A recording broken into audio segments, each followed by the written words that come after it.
세월에서 우리가 현실 살 것은 영이여 생명이여 영생하는 그 말씀을 받아서 하나님이 만들어 주신 세월의 현실 속에서 그 말씀대로 행할 때에 몸의 성화가 이루어지는 것이다 있습니다. 그래서 말씀을 즐거워하고 죄로 묵상하고 사모하는 자에게 하나님이 행할 말씀을 그때그때마다 신앙 양심을 통해서 들려주시는데 그 음성을 듣고 내 안팎에 어떠한 대적과 반대 손해가 있어도 그것에 피동되지 않고 그 말씀대로 행하는 것이다 있습니다. 지금도 말씀을 안 듣는 불량한 사람이 있어요. 졸고 입을 벌리고 너무나도 안타까운. 나는 하나님께서 그런 것을 깨우쳐 줬어요. 하나님이 그를 지극히 사랑하시는 것이다. 그것은 무슨 말인가? 항상 얘기하지만은 사람이 기존 지식이 있다. 기존 지식. 말씀 받기 전에 영이여 생명 영생하는 말씀을 그 신앙 양심으로 받기 전에 들어와 있는 그런 자리 잡고 있는 기존 지식이다. 기존 지식이 들어있으면은 그 사람 속에 선입관념이 들어있다. 기존 지식에 의해서 잘못된 선입관념이 들어있다. 그래서 기존 지식과 선입관념이 자꾸 그것을 없이 하게 되면 그것이 자기 주관이 되어버려요. 주관이라는 게 무섭습니다. 주관, 자기 경험. 이걸 버리지 않으면은 예부로 아무리 예수를 잘 믿고 선한 일을 많이 한다 할지라도 잘 들어요. 선한 일을 인간이 볼 때 많이 한다고 그러지만은 기존 지식과 선입관념과 자기 주관과 경험이라는 것은 그것은 하나님의 것이 아닙니다. 하나님의 것이 아니라 자기 중심으로 굳어진 자기 주관이다. 그러니까 그런 사람은 하나님의 말씀을 받아도 기존 지식과 선입관념과 주관과 자기 경험의 터에 하나님의 말씀을 받으니까 그것은 선석의 영이여 생명 영생하는 말씀을 신앙 양심을 통해서 내가 받는 것과 자기 주관, 자기 중심 터에 받는 것은 그 자기가 하나님이다. 이건 참 어려운 얘기입니다. 그런데 이 선입관념과 기존 지식 선입관념 자기 주관과 경험이 아주 쌓여있는 사람이 어떤 사람인가? 목사 부인이다. 왜냐하면 목사라는 것은 가난할 때부터 같이 살아서 선입관념이 그때 가졌던 기존 지식 선입관념이 차지 않고 있어 자기 주관이라는 것이 딱 덩어리가 들어있는 줄 믿으실 바라. 그래서 말씀을 듣지 않습니다. 그래서 목사 세계를 보면은 호래비가 많습니다. 큰일 불행이다. 목사 부인이 됐다는 것은 참 아주 영광이면서 불행이다. 이게 무슨 말인가?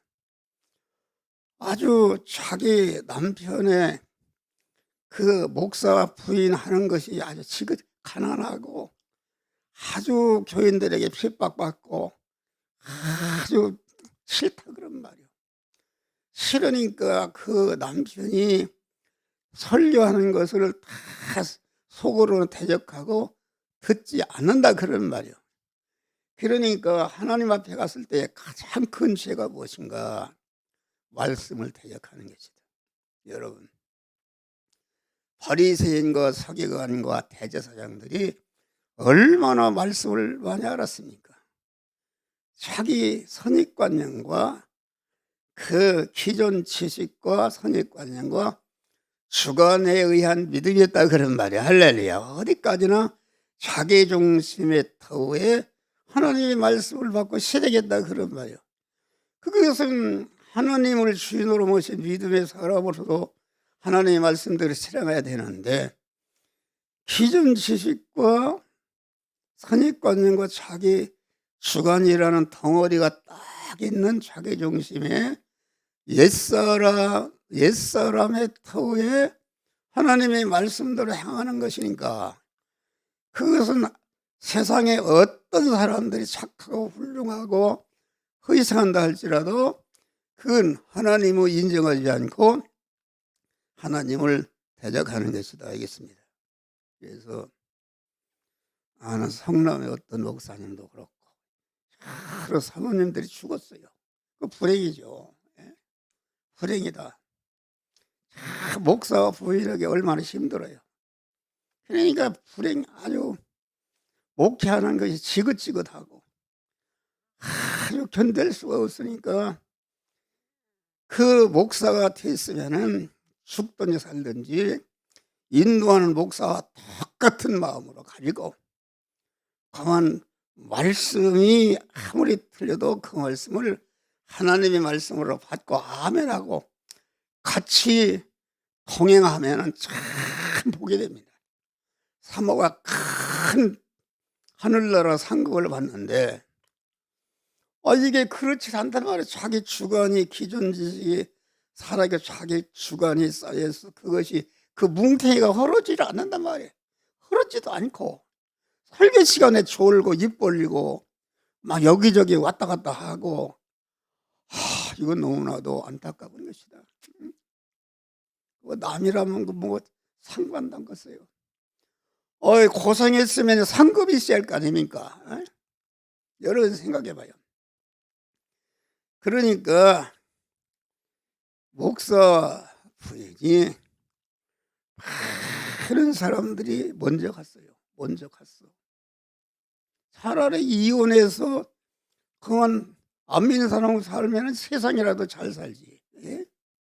그러지 않고 붙어서 하나님의 거룩하고 복된 일을 하는데, 거기에 불만을 가지고 그만 그 기존 지식과 선입관념과 자기 주관을 가지고 주관을 중심으로 그 맞는 것은 순종하고 맞지 않는 것은 순종하지 않는, 그것은 자기 중심의 옛사람이기 때문에 그것은 오래 믿은 목사나 장로나 또 권사나 이런 사람들이 그런 믿음을 갖기가 쉬운 것이다.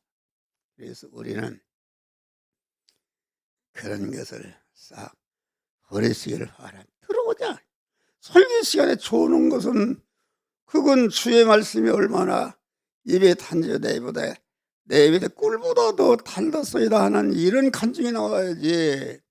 설교하면 졸고 입 벌리고 이렇게 한다는 것은, 이것은 얼마나 하나님을 대적하는 거요, 설교하는 목사를 대적하는 거기 때문에 아무리 다른 일이 착하고 훌륭하게 해도 그 자기 주관과 기존 지식과 선입관념에 하는 거기 때문에 거기에는 구원이 손톱만치도 이루어지지 않는 줄 믿으시길 바랍니다. 할렐루야.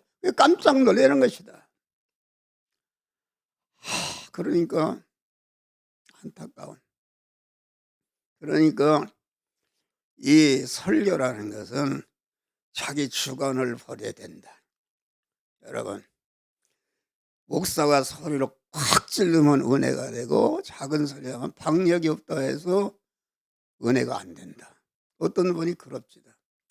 그 목사님은 설교는 잘하는데 박력이 없어서 여러분, 박력 가지고 구원이 이루어지느냐? 박력 가지고 구원이 이루어지냐? 아닌 것이다.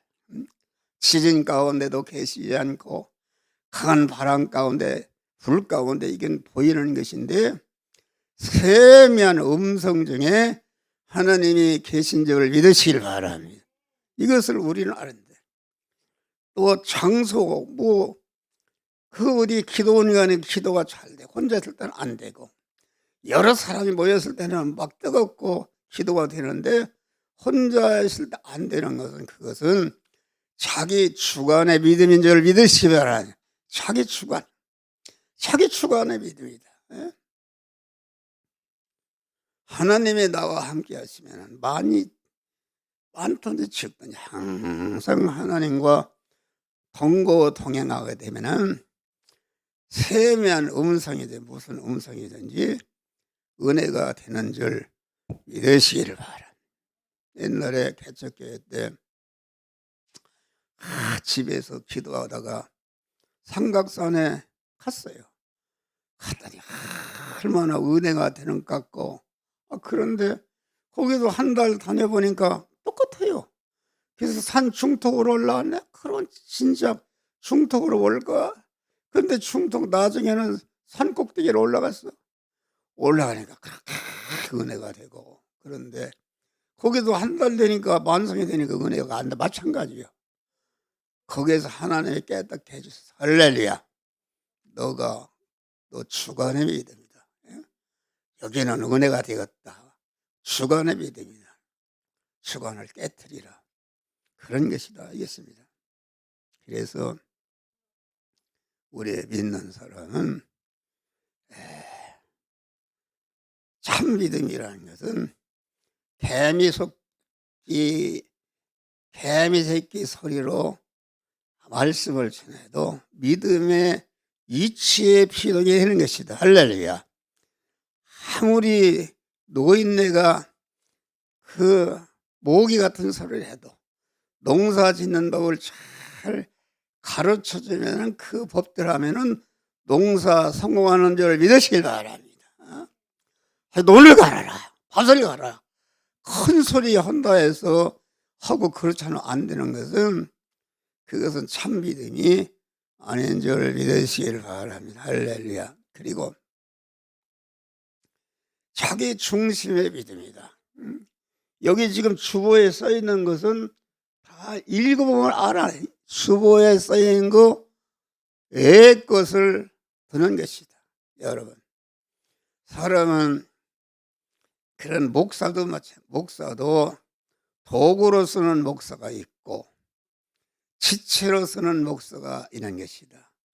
지체라는 것은 주님이 포도나무시고 나는 거기에 붙어있는 가지가 된 것이 주님과 한 몸이 된 것이 지체가 된 것이다. 알겠습니다. 그런데 도구로 쓰는 목사가 있다. 도구로 쓰는 목사는 자기 중심입니다. 지체가 아니잖아요. 주의 일을 하기는 하는데 자기 중심, 자기가 주인으로서, 그만 머리 대신 주님께 딱 붙은 가지로서 하는 것이 아니라 거기에 떨어져서 자기 중심으로 주의 일을 열심히 한다. 그런 말이요. 열심히.